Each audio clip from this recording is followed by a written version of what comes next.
मजबूरी ज़रूर आहे। बाबा हू भी चवनि था असां घरनि में राशन पहुचाईंदासीं, घरनि में राशन ईंदो तव्हां वटि।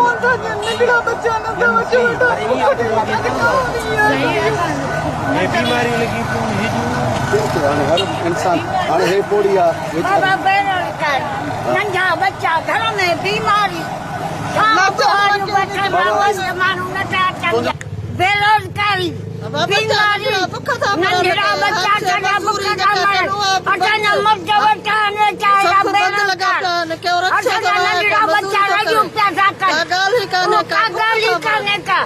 काउंसलर फलाण तीर काउंसलर कहिड़ा आहिनि, सभु खपाइनि था, सभु खपाइनि था। लिखी था ॾियनि केरु थो ॾे?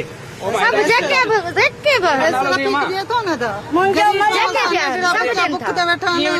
दुकान बंद लगा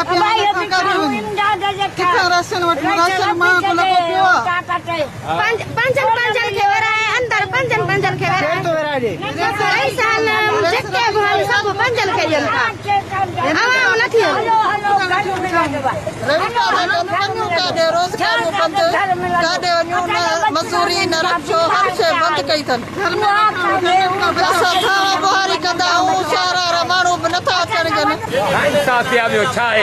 वज़ीर आज़म ऐलान कयो आहे त बाबा ग़रीबनि मिस्किननि खे राशन ॾियो। अॼु टियों ॾींहं बुख ते वेठा आहियूं, ॿार बच्चा असांजा पिटनि बता, असांखे असां काॾे वञूं।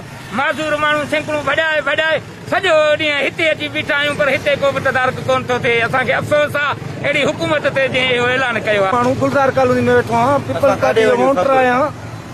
उन खां पोइ मां हिते सॼी उमिरि होटलुनि ते मज़ूरी कई आहे। मूंखे 4 बच्चा आहिनि, ख़ुदा जो कसम मूंखे अटो खाइण जे लाइ न आहे, न मज़ूरी आहे। किनण ते मजबूर थी आहियूं, बच्चा खपाइण ते मजबूर थी आहियूं।